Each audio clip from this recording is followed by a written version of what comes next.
मेरा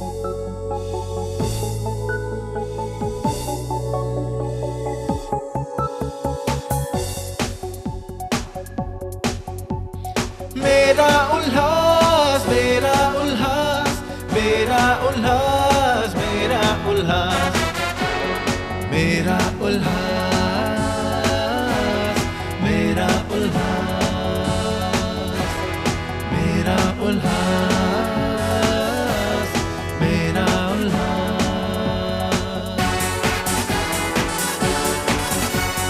धर्म और संस्कृति से बना अपना ये समाज, संतों की कृपा से बढ़ा आस्था विश्वास, व्यापार उद्योग ने किया एक नया आगाज, इसलिए ये शहर है बना दुनिया भर में खास। मेरा उल्लास, मेरा उल्लास, मेरा उल्लास, मेरा उल्लास। शहर से जुड़ी हर खबर में देंगे आपका साथ, प्रशासन तक पहुंचाएंगे आपकी आवाज, एकता भाईचारे का हो सदा एहसास, हम सब मिलके करेंगे शहर का विकास। मेरा उल्लास, मेरा उल्लास, मेरा उल्लास, मेरा उल्लास, मेरा उल्लास, मेरा उल्लास, मेरा उल्लास, मेरा उल्लास।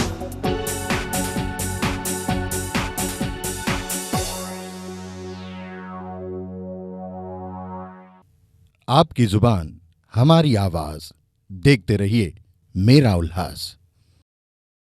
नमस्कार, मेरा उल्लास टीवी न्यूज़ में आप सभी का हार्दिक स्वागत है। मैं हूं आपकी होस्ट रिद्धि आसवानी। मेरा उल्लास यानी हमारा शहर उल्लासनगर। क्या है इसकी गतिविधियां, क्या है इसकी घटनाक्रम, आइए देखते हैं मेरा उल्लास में। आपकी जुबान हमारी आवाज, देखते रहिए मेरा उल्लास। पिछले साल 4 दिसंबर को बरपा हुआ था कहर, सैकड़ों दुकानें हुई धराशायी, करोड़ों रुपयों का हुआ था नुकसान और मलबे के धुएं में धुंधला गया शहर का धंधा व्यापार। कोई नहीं भुला पा रहा वह मंजर, मानो मनपा प्रशासन ने घोंप दिया है सीने में खंजर। और देखिए हालत 1 साल बीतने के बाद भी, ना कोई सुविधा मिली है, ना कोई राहत की सांस।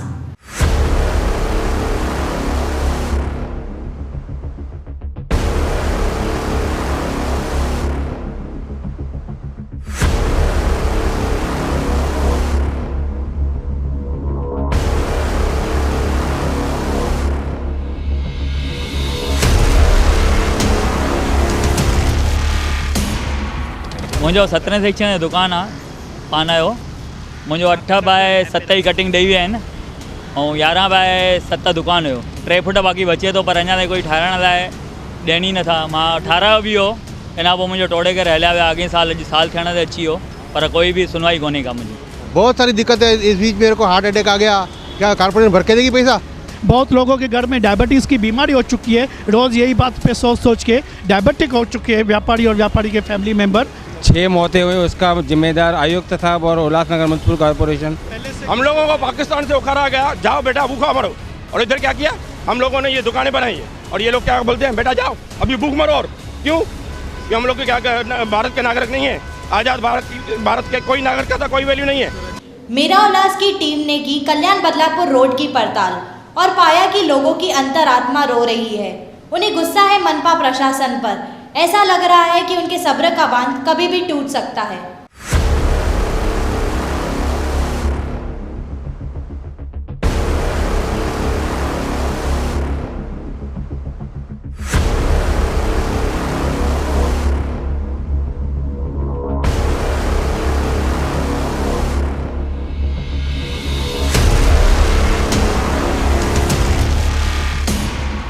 मुंबई उच्च न्यायालय ने उल्लासनगर म्युनिसिपल को निर्देश दिया था कि follow due process of law. 1 साल में वो कोई भी प्रोसेस फॉलो नहीं हुआ है। यहाँ डीपी में कहाँ पे 7 फुट, कहाँ पे 13 फुट, कहाँ पे 24 फुट का डिविएशन आ रहा है। मैं जहाँ स्पॉट पे खड़ा हूँ यहाँ पे 24 फुट का डिविएशन है रोड पे।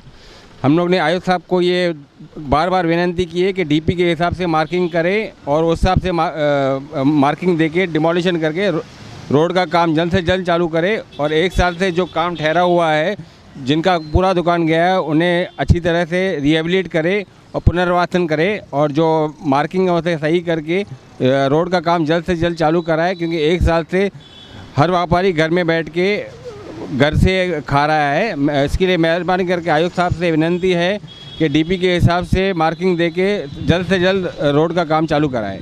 6 सितंबर 7 सितंबर के से जब से कमिश्नर ने चार्ज लिया है तब से काम बंद है। आज 4 महीने 3.5 महीने होने को आए, सब व्यापारियों के काम बंद है, दुकानों के। और इस बीच में हमने 1-2 मीटिंग ली कमिश्नर से। कमिश्नर ने कहा कि सरकार से बात करो। हम सरकार के पास भी गए, चीफ मिनिस्टर के पास गए। सीएम साहब ने कहा कि हमने कमिश्नर को बोला है कि भाई एक अच्छा सा प्रपोजल आपके शहर हित में बना के भेजे। और कमिश्नर साहब ने भी कहा कि मैं आपके भी हित में बात कर रहा हूँ, शहर हित में बात कर रहा हूँ। आप जो बनाना चाहते हो इलीगल बनाना चाहते हो, लेकिन मैं आपको लीगल वे में बनाने को ये प्रपोजल बना के सरकार के पास भिजवाता हूँ। आप सरकार से पास करा के लेना, उसमें जो पेनल्टी छोटी मोटी लगेगी वो पेनल्टी भर के आप अपने दुकान लीगलाइज करा देना, रेगुलराइज करा देना। हम भी उसमें सहमत हुए। उसी को देख के हमने 2 महीने से चुप बैठे हैं। बहुत व्यापारियों का कहना था कि हम भाई रोड पे उतरे, हम ये शहर बंद करावे, लेकिन हमने उनको बनाया। शहर जो कमिश्नर साहब जो है वो हमारे शहर हित में सोच रहे हैं, व्यापारियों के हित में सोच रहे हैं, अच्छा प्रपोजल बना रहे हैं। वो प्रपोजल के हिसाब से हमको दुकानें बनाने भी मिलेगी और रेगुलराइज भी हो जाएगी। कुछ डेवलपमेंट चार्जेस पेनल्टी वगैरह भर के रेगुलराइज भी हो जाएगी। उसी आश्रय में, उसी के इंतज़ार में आज 3 महीने से व्यापारी बंद चुप करके बैठे हैं, लेकिन अभी उनके सहने की शक्ति पूरी हो चुकी है।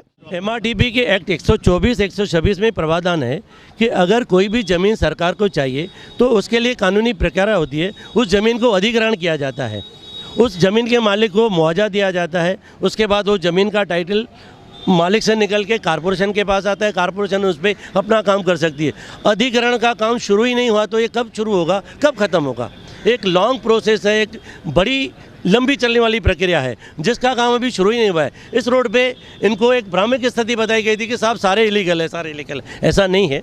32 लोगों ने उच्च न्यायालय को अप्रोच किया था, जहां से स्टे ग्रांट हुआ था। उसमें ये बात क्लियर हो गई थी कि बहुत सारी प्रॉपर्टी लीगल है, जिनके पास टाइटल है, जिनकी बनी हुई बिल्डिंग एज पर प्लान है, तो उनका ज़मीन का पहले अधिग्रहण करना पड़ेगा। सर, मैं आह्वान देना चाहता हूँ उन सब लोगों को जो इन रोड के यानी अपना गलत रवैये की वजह से, प्रशासन के गलत रवैये की वजह से इन लोगों ने जो 858 दुकान जिनमें 200 दुकान लगभग जो है ख़त्म हो चुके हैं। कल मैं किसी वकील के यहाँ बैठा था, उसने बोला कि एक एक्चुअल एज पर डीपी ये जो अपना उल्लासनगर का टोटली जो ज़मीन है वो एक्चुअल सेंट्रल गवर्नमेंट को बिलोंग करता है। और सेंट्रल गवर्नमेंट के बिलोंग होने में यानी सेंट्रल गवर्नमेंट के घर में घुस के MMRD कौन होता है हमारी दुकानों को तोड़ के उसका रोड बनाने को। आर्डेंस फैक्ट्री को ये ज़रूरत है रोड की, कहाँ जहाँ तो डिफेंस का माल बनता है और डिफेंस का माल भर के बॉम्बे जाता है, जबकि डिक्लेरेशन DGM का दिया हुआ है ऑर्डिनेंस स्टेट का कि हमको ये रोड नहीं चाहिए। हमारा कोई इसमें कोई भी यानी हमारा कोई भी रोल नहीं है, हमको कोई नेसेसिटी नहीं है। हम टोटली डिक्लेरेशन देते हैं कि हमारा ये रोड से कोई मतलब नहीं है, जबकि MMRD एक महाराष्ट्र स्टेट की बॉडी है और हमारी जो ज़मीन है आज भी CD जो है राष्ट्रपति पेश करता है। क्यों भाई, आप दूसरे के घर में क्यों आ रहे हो? अगर दूसरे के घर में आ रहे हो तो उसका जुल्म करो, गलत फ़ायदा उठाओ उसका। आज भी अगर कोई हमारा आदमी अगर कोर्ट का दरवाज़ा खटखटाता है तो as per rule, as per regulation of the law ये आदेश जो है गवर्नमेंट को वापस ले जाना पड़ सकता है। It is the fact, it is the rule. Kalyan Badlapur road में विस्थापित हुए लोगों को राहत दिलाने की जब मनपा में विशेष आम सभा का आयोजन किया गया, तब यह फैसला किया गया कि दुकानदारों को इंदिरा गांधी मार्केट में बसाया जाएगा। तब साई पार्टी गंगाजल फ्रंट के अध्यक्ष श्री जीवन इदनानी ने अहम रोल निभाया और काफ़ी व्यवहारिक और ऑथेंटिक बातें कही।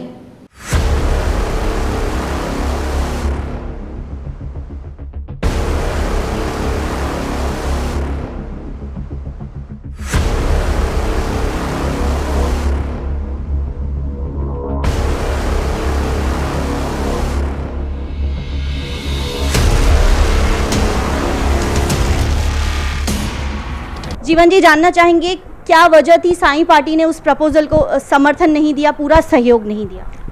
भावना जी, पहले तो मैं एक बात क्लियर करूंगा। आप जो बोल रहे हैं कि पूरा समर्थन नहीं दिया, हमने बहुत ही क्लियर स्पष्ट शब्दों में कहा कि इंदिरा गांधी सब्जी मार्केट को अगर आप रिकंस्ट्रक्ट करके इन दुकानदारों को देना चाहते हो तो उसके लिए हमें कोई एतराज़ नहीं है, लेकिन हम चाहते हैं कि जो हमने प्रस्ताव दिया है उसमें इस सिर्फ दुकान देने के अलावा बाकी बहुत सारी बातें हैं जिनमें दुकानदारों को एक सुरक्षण था।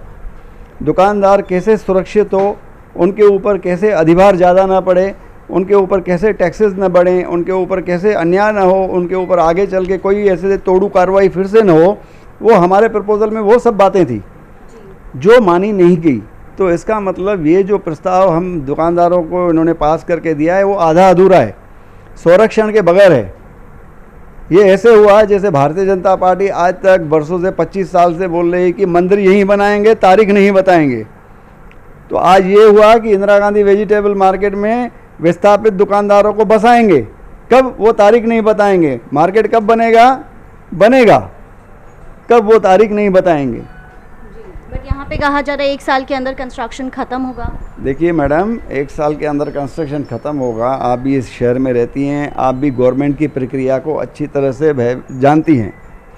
अब ये ठहराव पारित हुआ है, लीगल इलीगल ये सब बातें इसमें देखी जाएंगी। उसके बाद एक प्रपोज़ल बनेगा, प्रपोज़ल बनने के बाद गवर्नमेंट के पास जाएगा। गवर्नमेंट कब सेंक्शन देती है, मुख्यमंत्री ने आश्वासन दिया, इसने दिया, उसने दिया, ठीक है। फॉलोअप कौन करेगा और गवर्नमेंट की मशीनरी कैसी है आपको अच्छी तरह से पता है। उसके बाद कब टेंडर निकलेगा, वो टेंडर प्रक्रिया क्या होगी, कितनी बार रिकॉल होगा, बीओटी के टर्म्स क्या होंगे, उसके ऊपर क्या क्या उनकी जो तमन्नाएं हैं कुछ लोगों की बीओटी पे देने की वो कैसे पूरी होंगी, वो सब भी तो है ना। तो आप क्या समझते हैं ये सब पूरा होके और 1 साल के अंदर मार्केट बन जाएगा?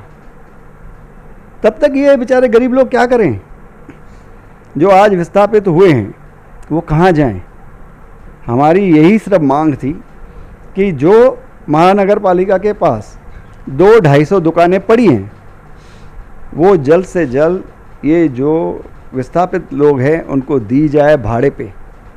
छोटा दुकान है या बड़ा दुकान है जो भी है, इनको भाड़े पे दो, इनसे भाड़ा लो और इनको सेटल करो। इमीडिएट सेटलमेंट के पक्ष में भारतीय जनता पार्टी, शिवसेना और राष्ट्रवादी कांग्रेस पार्टी ये इमीडिएटली इन लोगों को सेटल करने के पक्ष में नहीं थी। हम चाहते थे कि इनको इमीडिएटली सेटल किया जाए क्योंकि वो प्रॉपर्टीज़ जो हमारी हैं, कारपोरेशन की प्रॉपर्टीज़ हैं, खाली पड़ी हैं, उनमें अनऑथराइज लोग बैठे हैं। यही पुलिस लेके जब कमिश्नर दुकानें तोड़ रहा है तो यही पुलिस लेके वो दुकानें खाली भी हो सकती हैं और काफ़ी खाली दुकानें भी हैं। जो आज खाली हैं वो कल इनको दो, इनके साथ एग्रीमेंट करो, प्रॉपर एग्रीमेंट करो ताकि इनको संरक्षण मिले। और बाकी जो प्रॉपर्टी खाली नहीं है, यही जो पुलिस आप लेके घूम रहे हो, वो अपनी प्रॉपर्टी तो बचाओ, वो प्रॉपर्टी खाली कराओ और बाकी लोगों को दो। वैसे ही हम चाहते हैं जो मकानें हैं, अब ये दुकानों का तो कर दिया कि इंदिरा गांधी, ये मकान वाले कहाँ जाएंगे। आपको मैं एक बात बता दूं कि फॉलवा लाइन चौक पे एक राधा पैलेस नाम की बिल्डिंग है, सोसाइटी है, उसकी सीढ़ियाँ ही गायब हो रही हैं। 100 फुट रोड में सीढ़ियाँ ही गुम हो रही हैं। तो सीढ़ी गुम हो गई तो आदमी कैसे उतरेगा नीचे? आप क्या लगाओगे? कैसे वो जाएगा, कैसे आएगा, क्या होगा? कोई नहीं सोचने वाला इन बातों को। आइए प्लाजा टावर में आप बोलते हैं किसी का 1 रूम जा रहा है, किसी के 2 रूम जा रहे हैं, तो वो 1 रूम और 2 रूम तोड़ोगे तो वो पूरी बिल्डिंग क्या सेफ रहेगी? तो उसमें रहने वाले जो 100 लोग हैं वो कहाँ जाएंगे? तो उनके लिए भी आप सोचो, उनको बिल्डिंग कहाँ बना के देंगे, कब बना के देंगे? आप बोलोगे कि ठीक है उनको नहीं उठाएंगे, तो फिर रोड कहाँ बनाएंगे? 100 फुट रोड कहाँ बनेगा फिर? इसका मतलब दुकानदार गुनाहगार हुआ, उसका 100 फुट में गया, जो मकान मालिक है उसका नहीं गया। तो आपको मकान वालों को अगर तोड़ोगे, 100 फुट रोड बनाओगे तो उनको भी तो बसाना है, उसके लिए कोई प्रस्ताव नहीं है। तो जीवन जी, अब आपको क्या लगता है कि डिसीजन तो अब महासभा में ले लिया गया, तो दोबारा आपको लगता है कि वही एक्सप्लॉयटेशन होगी इन्हीं सब व्यापारियों की, इन्हीं सब शहरवासियों की? बिल्कुल, एक्सप्लॉयटेशन तो शुरू हो गई होना। अब इनको व्यापारियों को इनके पास आना पड़ेगा, धक्के खाने पड़ेंगे, बाबूजी मेरा काम कर दो, बाबूजी मेरा काम कर दो। 2 साल तक ये बेचारे कहाँ जाएंगे? इनके बाल बच्चे कहाँ जाएंगे? रोजी रोटी कहाँ से आएगी?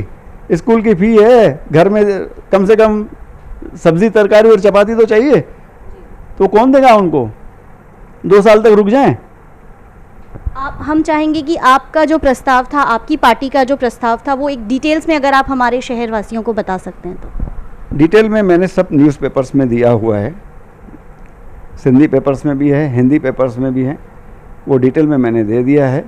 और भी मैं चाहूँगा कि एक दो बार फिर से मैं न्यूज़पेपर के माध्यम से वो बातें फिर से समाज के सामने, दुकानदारों के सामने रखूँ, और 100% मैं वो रखूँगा, उसी माध्यम से रखूँगा, क्योंकि बहुत बड़ा प्रस्ताव है, मैं आपका इतना समय नहीं ले सकता और आप भी मुझे इतना समय नहीं दे पाएंगी। इसके लिए मैं फिर से वो न्यूज़पेपर प्रिंट मीडिया के थ्रू दूंगा। मैं आपको क्या लगता है कि कोई भी पॉलिटिकल पार्टी ने इस प्रस्ताव का समर्थन क्यों नहीं किया? सब जो है राजकीय कारणों की वजह से, उनके कुछ राजकीय कारण होंगे और कुछ अपनी तमन्नाएं होंगी, कुछ अपनी अपेक्षाएं होंगी, शायद उनको वो पूरी करनी होगी, और जो हमारा प्रस्ताव था उससे उनकी अपेक्षाएं पूरी नहीं होती होगी, वही कारण हो सकता है। क्योंकि हमारे में BOT वगैरह तो था नहीं। हम समर्थन करते हैं इंदिरा गांधी मार्केट बनाने में, हम कहते हैं कि महानगर पालिका के पास जो पैसा पड़ा है वो इमीडिएटली लगाओ, इमीडिएटली लगाओ, इमीडिएटली बनाओ ना। BOT वाला कब आएगा, कल उसके पास पैसा नहीं रहेगा तो क्या करेगा वो बोलेगा मेरे पास पैसे नहीं है, मैं समय के हिसाब से करूँगा, मुझे एक्सटेंशन दो। आप तो एक्सटेंशन दोगे ना, तो तब तक ये दुकानदार, मुझे एक सवाल का जवाब दिया जाए कि महानगर पालिका के पास जब अपनी सब प्रॉपर्टीज़ हैं तो उनको ये सपना क्यों दिखाया जा रहा है, जब हकीकत में आज 24 घंटे के अंदर है ये सब हकीकत हो सकता है, जो हकीकत से दूर एक सपना। ठीक है, मंदिर का तो मैं समझ सकता हूँ भारतीय जनता पार्टी का, कि कोर्ट का वाद विवाद है, ये है वो है, मंदिर एक दो समाज का लफड़ा है, यहाँ तो कोई समाज का लफड़ा नहीं है।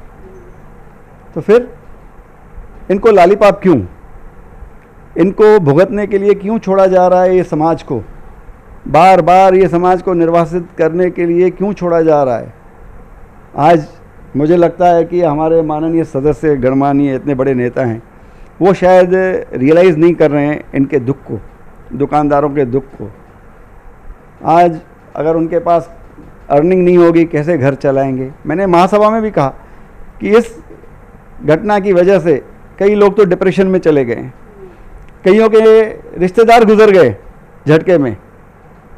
ये रियलाइजेशन उसको होती है मैडम जिसके ऊपर बीतती है, और हमने जाके देखा है लोगों के घरों में, लोगों से मिले हैं। शायद मुझे लगता है ये जो सो कॉल्ड नेताज हैं उन्होंने ये अभ्यास नहीं किया, उनसे मिले नहीं हैं, तब उनको रियलाइजेशन नहीं है। इसके लिए वो सिर्फ सपना सपना सपना दिखा रहे हैं। इनको जब मिलेगा घर अपना, इनको जब मिलेगा दुकान अपना, जब मिल सकता है अपना, तो फिर सपना कहेगा।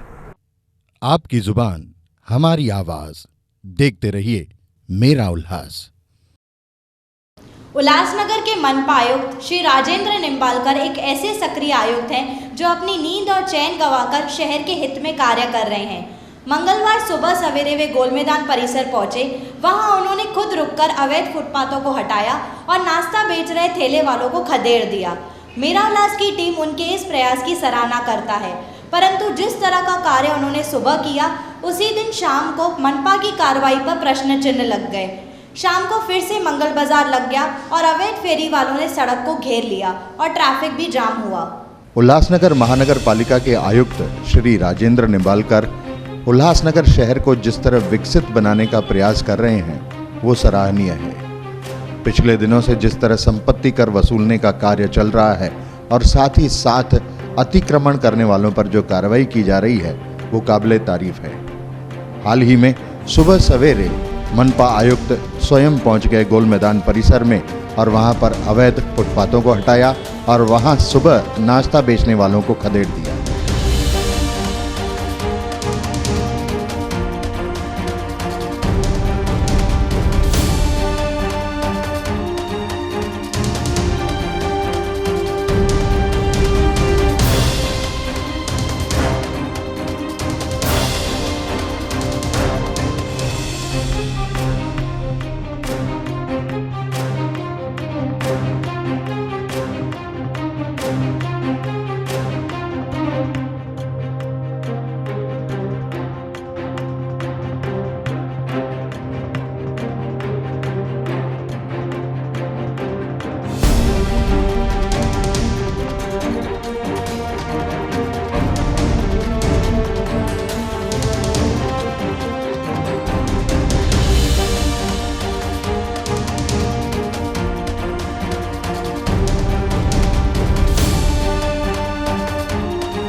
काफ़ी सराहनीय काम किया उन्होंने, इसकी तारीफ भी हो रही है।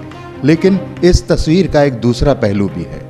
वो पहलू ऐसा है कि मंगलवार सुबह अपनी नींद और चैन खोके मनपा आयुक्त ने गोल मैदान परिसर में कार्रवाई तो करवाई, लेकिन उसी दिन शाम को फिर से सज गया मंगल बाजार। मंगल बाजार जो इस शहर का अवैध बाजार है। उल्लासनगर के बाहर के लोग आकर यहाँ पर ठेला लगाते हैं, चेन स्नैचिंग होती है, लड़कियों के साथ छेड़छाड़ की घटनाएं होती हैं, असामाजिक तत्व घूमते फिरते रहते हैं, लेकिन फिर भी ये मंगल बाजार हर मंगलवार शाम को सज जाता है। तो ये पहलू क्यों अनदेखा कर दिया उल्लासनगर मनपा प्रशासन ने? क्या मनपा अधिकारी नहीं जानते कि यहाँ पर अवैध रूप से ठेले वाले और फेरी वाले आते हैं, धंधा व्यवसाय करते हैं, असामाजिक तत्व घूमते फिरते रहते हैं? तो इस पहलू को अनदेखा कर दिया गया है मनपा प्रशासन द्वारा। साथ ही साथ हम यह भी बताना चाहते हैं कि श्रीमती आशा जीवन ईदनानी के कार्यकाल में श्रीमती ईदनानी खुद जाकर मंगल बाजार को अकेले बंद करवा के आती थी। इस अवैध बाजार पर कार्रवाई करने में उनका कदम एक बेहद सराहनीय था। इस मामले में एक नगर सेवक ने जनरल बॉडी मीटिंग में भी काफ़ी सराहना की थी और उन्होंने कहा था कि श्रीमती आशा जीवन ईदनानी जब महापौर थीं तब स्वयं जाकर वो मंगल बाजार पर कार्रवाई करवाती थी। तो इस तरफ अब मनपा प्रशासन को भी ध्यान देना चाहिए।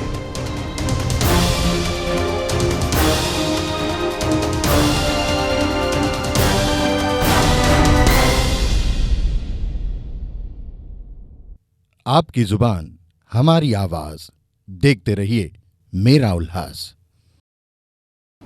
साईं पक्ष युवा टीम की तरफ से भारतीय संविधान के शिल्पकार डॉक्टर बाबा साहेब अम्बेडकर का महापरिनिर्वाण दिवस मनाया गया।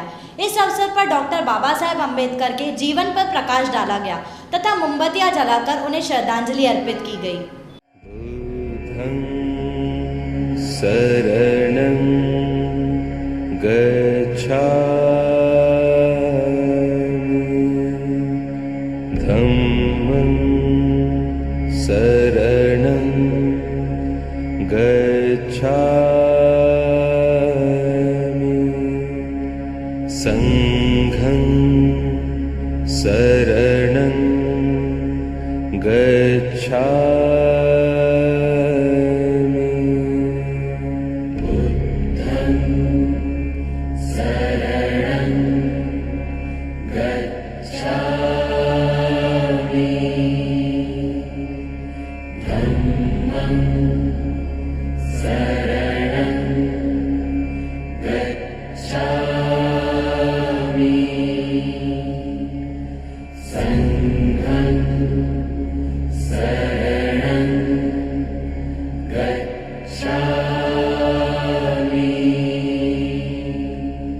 बुद्धं शरणं। परम पूज्य भारतरत्न बोधिसत्व डॉक्टर बाबासाहेब आंबेडकर यांच्या 60व्या महापरिनिर्वाण दिनानिमित्त संपूर्ण भीमसागर डॉक्टर आंबेडकर नगर या ठिकाणी डॉक्टर बाबासाहेब आंबेडकर यांना अभिवादन करण्यासाठी या ठिकाणी जमलेला आहे। मित्रांनो, डॉक्टर बाबासाहेब आंबेडकर यांनी दिलेली घटना ही या संपूर्ण भारतात सगळे लोकशाहीने नांदण्यासाठी एकमेव अशी घटना आहे। पूर्ण विश्वात या घटनेचं कौतुक केलं जातं आणि हेच बाबासाहेबांचं महान कार्य आहे। बाबासाहेबांच्या या महान विचारांना कोटी कोटी प्रणाम करतो आणि बाबासाहेबांना अभिवादन करतो। आज या अभिवादन दिनानिमित्त साई पक्ष गंगाजल फ्रंट चे नेते माननीय जीवन ईदनानी साहेब, डॉक्टर महेश गावडे साहेब, आमचे वरिष्ठ कार्यकर्ते संतोष मोरे, भीमा तांबे, दादाभाऊ खैरे, गणेश मोरे आणि साई पार्टी युवा आमच्या सगळ्यांतर्फे आम्ही डॉक्टर बाबासाहेब आंबेडकर यांच्या विचारांना त्रिवार अभिवादन करतो। जय भीम। आज विश्वभूषण तसेच भारतरत्न डॉक्टर बाबासाहेब आंबेडकर यांचा महापरिनिर्वाण दिवस या दिनानिमित्त आज आमचा 17 सेक्शन रिक्षा स्टँड रमाकांत चव्हाण रिक्षा चालक मालक संघटना यांच्या वतीने आम्ही या ठिकाणी डॉक्टर बाबासाहेब आंबेडकर यांच्या प्रतिमेस अभिवादन करून या ठिकाणी सन्माननीय ॲडव्होकेट उमेश केदार साहेब उपस्थित झालेत, त्यांचा आम्ही आभार व्यक्त करतो। तसेच आमचे सर्व पदाधिकारी आयुष्यमान मनोज बाविस्कर, पवन पवार, विनोद सोनवणे, महेंद्र दोंदे, मुन्ना गुप्ता, बाप्पू मोरे व तसेच आम्ही सुनील शिरसाट हे सर्वजण या ठिकाणी उपस्थित झाले. यांचे सगळ्यांचे मी या रिक्षा चालक मालक यांच्या वतीने आभार व्यक्त करतो आणि आजचा हा कार्यक्रम डॉक्टर बाबासाहेब आंबेडकर यांना अभिवादन करून या ठिकाणी आम्ही यशस्वीरित्या पार पाडलेला आहे.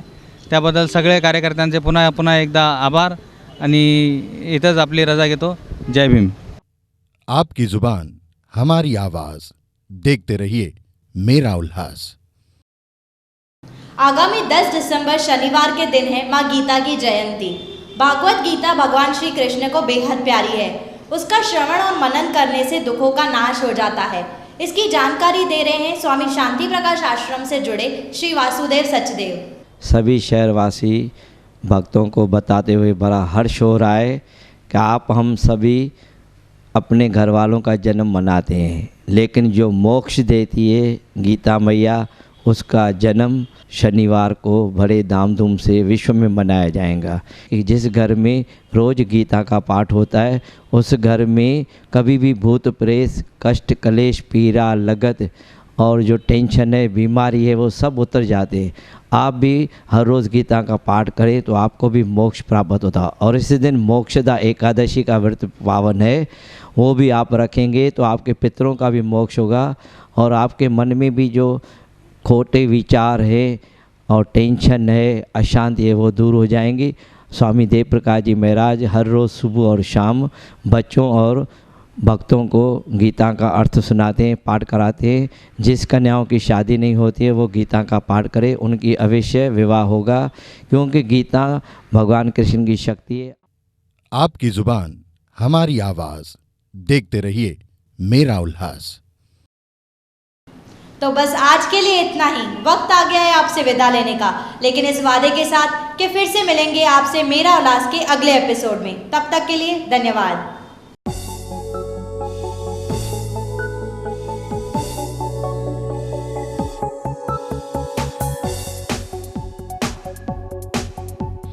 मेरा उल्लास, मेरा उल्लास, मेरा उल्लास, मेरा उल्लास, मेरा उल्लास, मेरा उल्लास, मेरा उल्लास, मेरा उल्लास.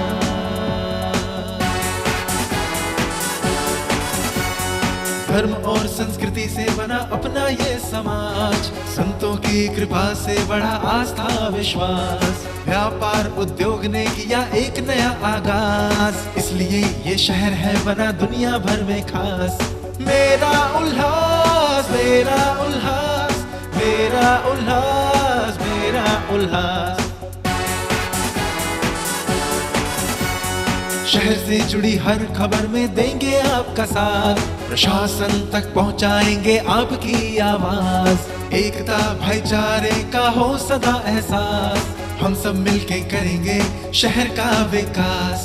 मेरा उल्लास, मेरा उल्लास, मेरा उल्लास, मेरा उल्लास, मेरा उल्लास, मेरा उल्लास, मेरा उल्लास, मेरा उल्लास.